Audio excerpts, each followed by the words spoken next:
நீங்க லூக்கா நற்செய்தி 23வது அதிகாரத்துல 55, 56 வசனங்கள்ல நம்ம வாசிக்கிறோம்.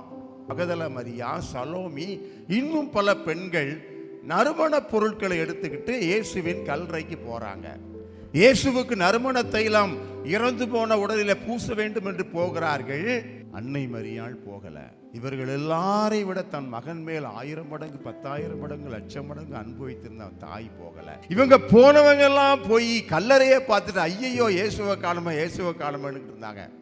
மரியா ஏன் போகலனா, லூக்கா நற்செய்தி 2வது அதிகாரம் 45வது வசனம் சொல்லுகிறதே, ஆண்டவர் உமக்கு சொன்னவை நிறைவேறும் என்று நம்பிய நீர் பேறு பெற்றார். மரியாள் வீட்டில் இருந்துகிட்டே என் மகன் சொன்னாரு இறந்தால் 3ஆம் நாள் உயிர்ப்பேன்னு சொன்னாரு, அவர் கல்லில் இருக்க மாட்டாரு, என் மகன் உயிர்த்து விட்டார்.